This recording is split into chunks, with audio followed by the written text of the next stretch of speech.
We begin this morning with the latest on the floods in Victoria, where at least 24 properties have been inundated, including several homes, and more communities along affected rivers are facing an anxious wait for floodwaters to peak over the next 24 hours. Emergency warnings have been downgraded, but it's still not safe for residents to return to Seymour, north of Melbourne, where several houses and businesses have been flooded. Several more houses and businesses suffered flood damage in Yea, northeast of Melbourne. Locals in the central Victorian town of Rochester are breathing a sigh of relief this morning after the flood peak was well below the 2022 level and sandbagging efforts seem to have paid off. Our reporter Rachel Clayton is on the ground in Rochester, while Stephanie Ferrier is at the State Control Centre in Melbourne. Good morning both. Rachel, to you first. What's the latest there on the ground? Well, Michael, what's quite remarkable to see here in Rochester is just how quickly the floodwaters have receded back into the Campaspe River behind me. Last night, this area where I'm standing was completely underwater. I could not have been standing here. And in the past 12 hours, it's pulled right back into the river behind me, which peaked yesterday at about 11 a.m. at 114.6 centimetres, which is a full metre below what was experienced here in Rochester in 2022. Which came as an enormous relief to residents here who were bracing for that flooding to hit again just over a year since the devastation of 2022.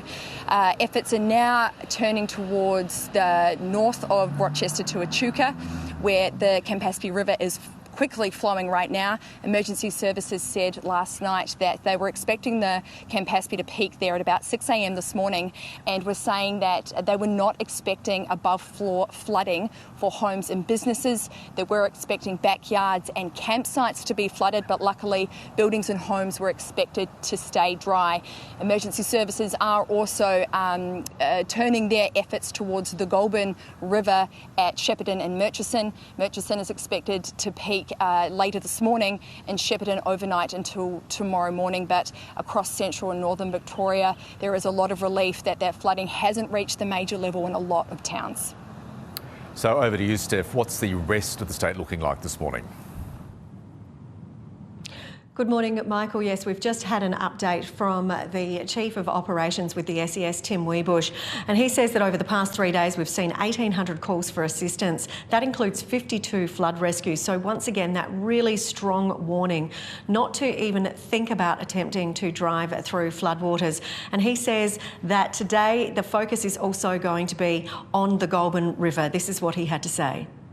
We're starting to see that moderate flood peak this morning around the Murchison township at a peak around 10.5 metres, and that will then start to flow down throughout the day to Shepparton and Mooroopna. So we will start to see flood levels rising around Mooroopna and Shepparton throughout the day and overnight tonight, with a moderate flood peak around 10.9 metres there sometime tomorrow.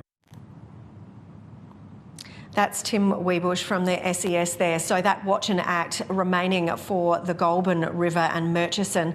And he says that most importantly, it is not expected to peak at the same levels that we saw back in 2022 when the floods rose up to 12.07 metres.